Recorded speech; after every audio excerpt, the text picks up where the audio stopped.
I'm Tom Carlson. Welcome to my YouTube channel, where we do impractical things and enjoy the aesthetics and design of old technology. Okay, let's go.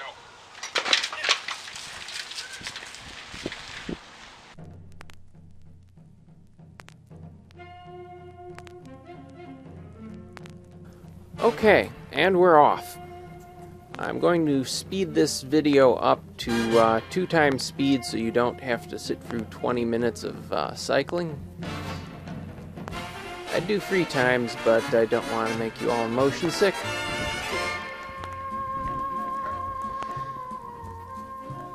The introduction is a little bit lackluster because this is the first video I ever did intending to post on YouTube. The neighbors' dogs are barking like mad, and then the neighbors started having a big argument, and I figured it wasn't going to be practical to film a introduction with all of that chaos going on a few hundred feet away. So today what we're going to do is cycle approximately 3 miles, something like that, to local storage facility where my 1947 Oldsmobile is kept during the winter. So with just a wrench and a can of starting fluid, I'm going to throw in the battery and attempt to start up my 1947 Oldsmobile and drive it home from storage. So effectively I'm going to storage to trade my bicycle for my car. I'm the 4th owner of the Oldsmobile legally, and the 2nd person to have it titled. The original owner was a barber in a small town who purchased the car new from an Oldsmobile / Harley Davidson dealership in his town, and he drove that Oldsmobile until 1982 based on the registration inside the visor, at which point he traded it into the local Harley Davidson and Oldsmobile dealership, and they had it until the last few years. They never retitled it. They sold it to the previous owner, who also never titled the vehicle. That fellow lives in the same town as I do. I purchased the car from him, and so I'm only the 2nd person to get the car titled in my name, which is pretty cool. Though I put that off until after this video was filmed due to the pandemic and the lack of in-person registration at the DMV. I bought the car back in October of 2020 and proceeded to get it running. The only real issue with it had been running about 3 years prior to my purchasing it. The only real issue was that the previous owner had the distributor cap on backwards, so the engine was essentially shooting fireballs out the carburetor on any attempts to start it. After a few minutes examining what was going on and playing with the ignition timing, I figured out exactly what was wrong and got it started and running pretty good. Of course, that was like the 2nd day, I believe, after I got the car. The first day I got it, I was searching for a replacement for the completely dead 6-volt battery that I got with the vehicle. So before storing the car away for the winter, I worked on cleaning out the fuel tank and getting the sending unit working again. It had kind of rusted in position, but it drove pretty well that year, and I was able to drive it to storage. I got the car radio working and added a audio input to it. Basically what I did is right after the audio detector stage of the AM radio, I cut the audio line and ran it down to a single pole double throw switch, such that I can switch between the output of the audio detector of the AM radio or an external line input jack as the source that the audio amplifier will amplify. It works quite good that way, both the radio and the audio input. There are only 2 minor quibbles I have with the audio input that I intend to work to resolve eventually.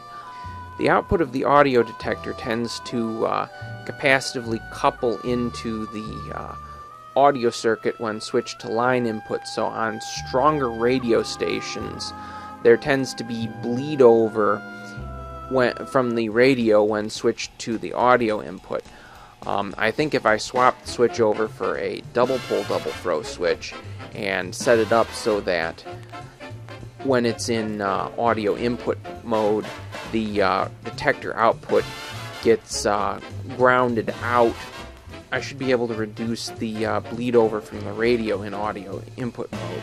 The other issue is that while the input is capable of producing sufficient volume with most of my source devices turned up to maximum and the radio's volume turned up to maximum, the maximum volume the radio is capable of producing with an input source is significantly less than the maximum input it's able to produce when tuned to a strong local AM radio station.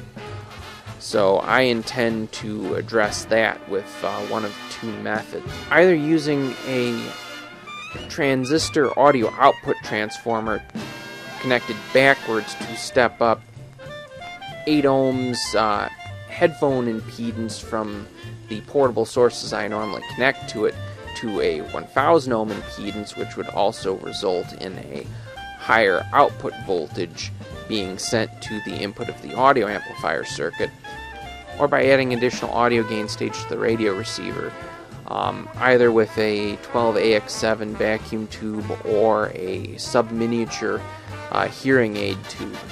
Another electrical project I did, in addition to basically sprucing up all of the circuits in the vehicle, making all the lighting and electrical systems function, was to add a turn signal kit to the car.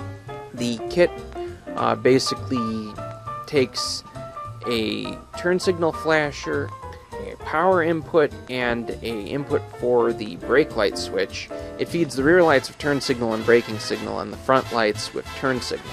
The rear lights were fairly easy to wire up. I just disconnected the wire under dash for the brake lights from the brake light switch, hooked that up to one of the turn signal outputs, disconnected the rear light not for the side that the turn signal kit wire was for, and ran a new light between the other rear brake light and the turn signal, so the turn signal could independently feed the brake lights' brake and turn signal feeds. For the front lights, I ended up choosing the parking marker lights. I wanted the park lamps to also remain functional as park lamps, so I added in a relay XOR circuit to drive the parking lamps. Each light is driven by its own XOR gate. I ended up going with relay logic for this circuit because the fact that this Oldsmobile contains no transistors or PN junctions, really. It's all vacuum tubes and relay logic.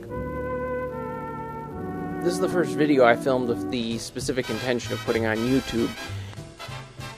Some of the camera work and shot and speech planning is kind of poor, and I also learned in this episode that my Nikon camera will only film 8 minutes 11 seconds of video, and then will automatically stop at the end of that. So there are a few moments that didn't get captured properly due to that bad design.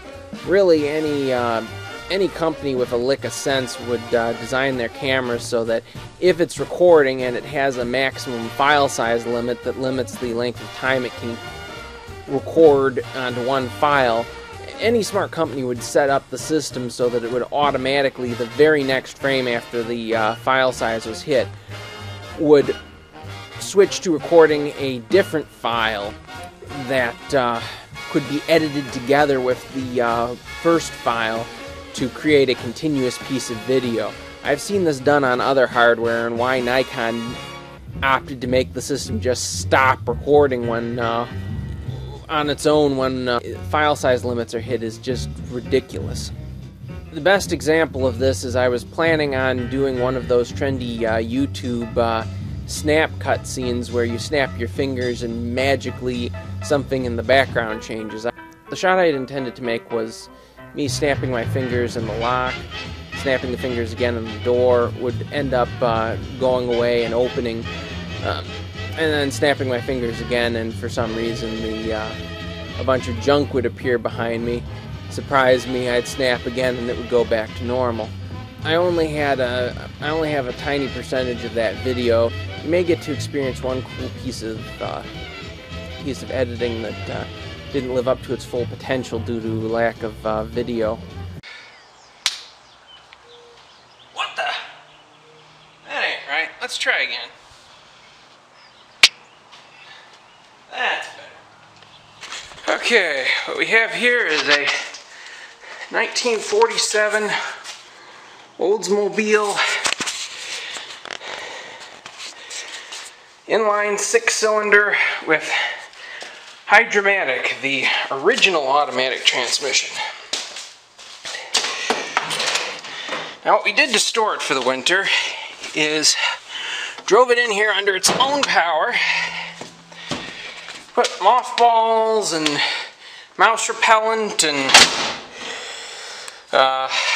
possibly dryer sheets in here. Pulled the battery and kept it back at the house for most of the winter. Pulled the battery and kept it at the house most of the winter on a charge maintainer. And we put stable fuel stabilizer in the tank.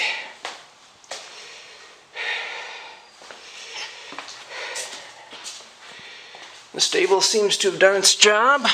Let's see here. Fuel filter is dry. Okay. Well, let's get the battery back in her and some starting fluid in and see if she cranks over.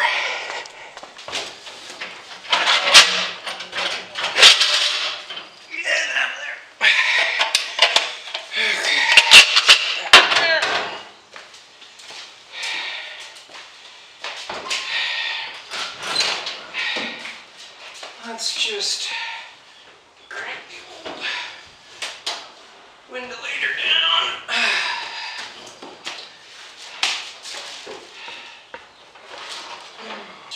Car radio most of the way up. That way she'll Christine awake as soon as the battery's dropped in. That sounds like fun. Now, negative reaches into that spot. Positive's over there, so I want to drop the battery in like that. Okay.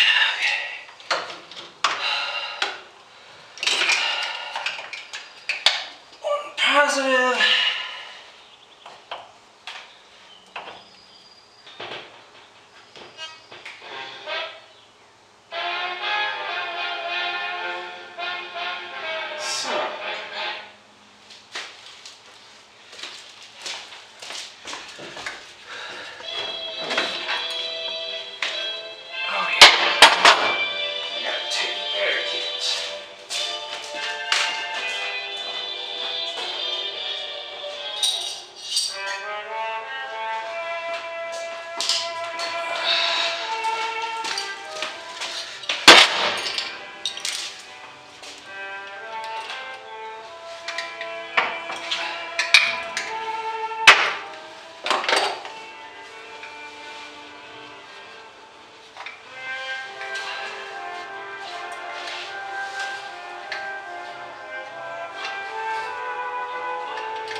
Okay, battery's in.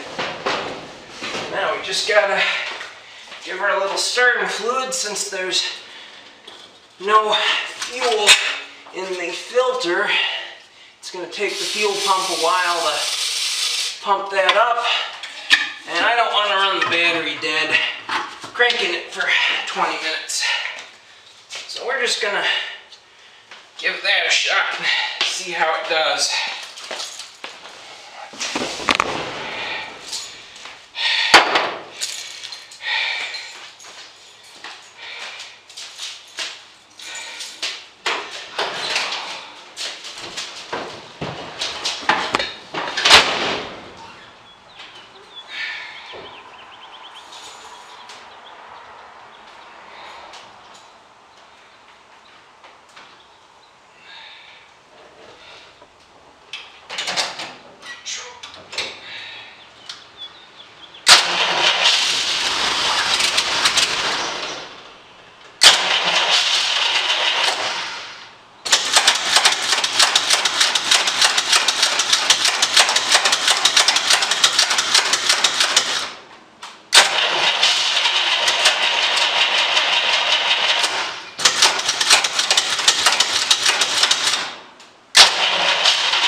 Bike in here and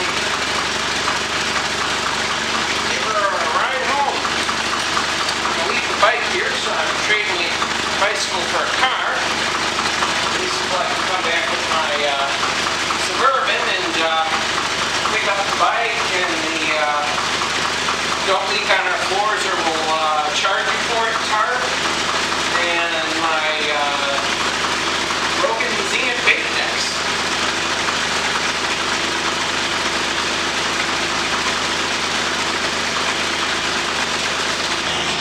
I wonder if my tripod is as old as my car.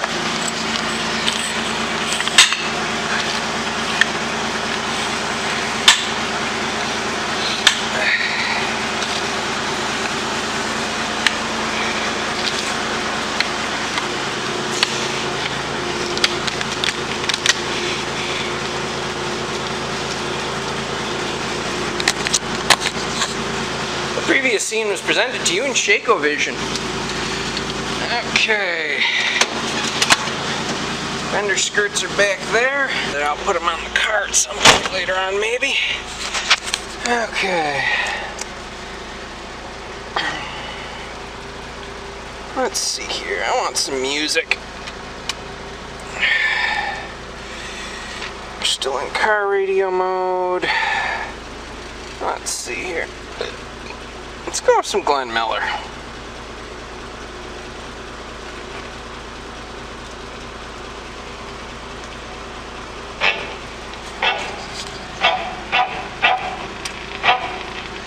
Okay, let's see if she'll go into reverse for me.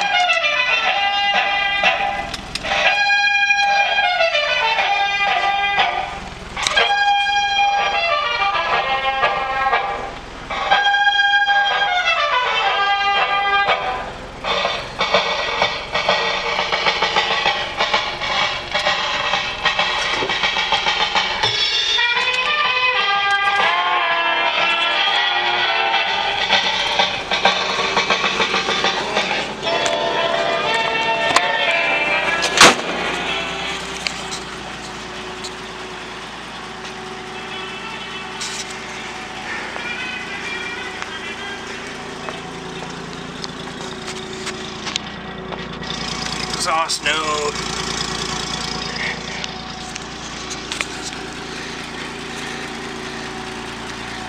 One additional thing I did while I had her stored is I put her up on jack stands so that the tires wouldn't develop flat spots while parked.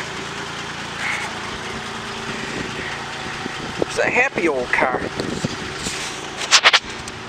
there's the bike and my pile of Zenith Beta garbage, and the transmission's leaking a little bit, but I'm going to change the fluid again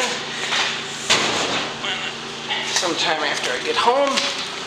Let's take the bike over here.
Okay, time to drive home.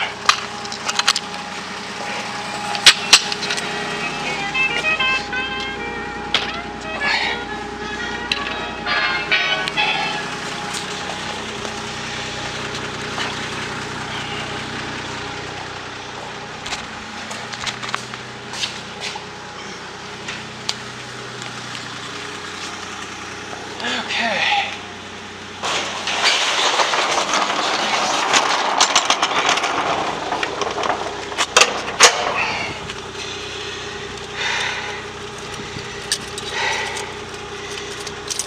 There's my lock.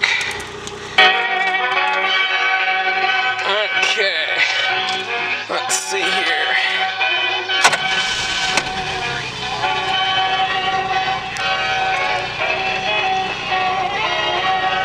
Let's see if we can crank around. Manual steering. It builds arm strength. There we go.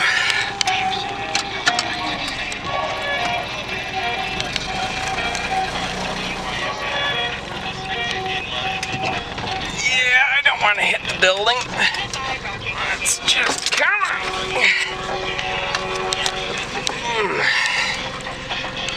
Oh yeah, I'm getting ripped doing this.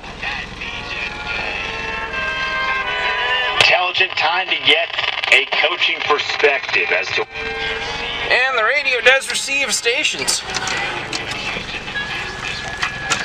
Okay. Detune it so we get no bleed over from the radio.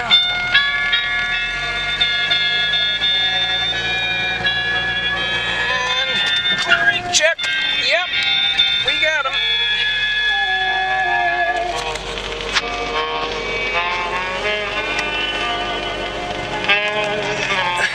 We got all the brakes.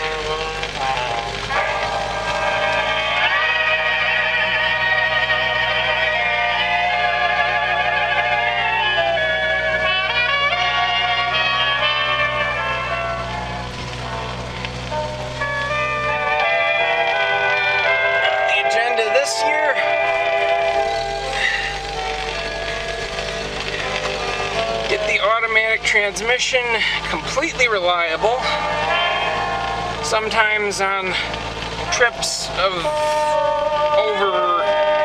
over 5 miles, sometimes the transmission will start to overheat and get persnickety trying to get into the upper gears unless shifted down into low, driven up above 30 miles an hour,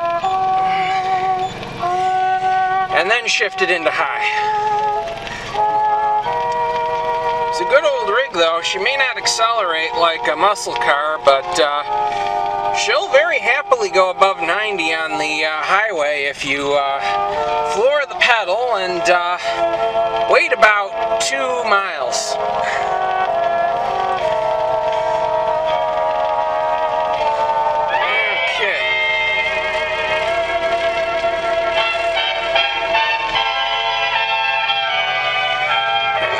have anything of substantial value in storage, I can just go.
Marshland.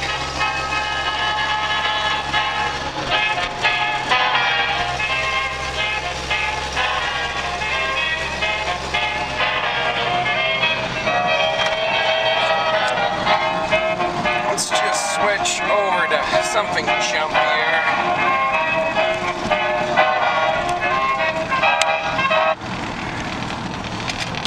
Glen Gray should be pretty good. I'm so gonna get hit for copyright.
cut out there, but I did make it back safely.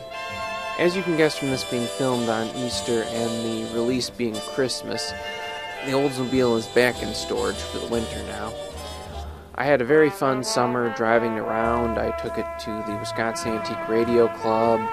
I took it to Portillo's Hot Dogs and to Kilty Drive-In and to several car shows in Waukesha and Stone Bank.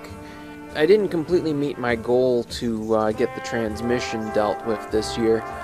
I was looking around for a shop that would deal with early hydromatic transmissions, and eventually I did find one, but I only got a recommendation for that shop at the Fall Stone Bank car show.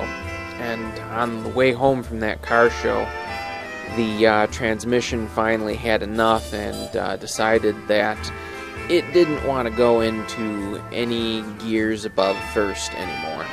Unfortunately, the shop that was recommended to me was booked solid until mid-November, so instead of leaving the car out during the road salt season, I thought it was best to store it away and have the transmission looked at next year. The goal next year will be to get the transmission fixed and also to reverse the front end lowering that previous owners did. I look forward to working on this car more in the future, and I look forward to posting more car videos when spring rolls around here in the north and weather that is conducive to auto work returns. If you like the video, please leave a like and subscribe for more car content. Thank you for watching.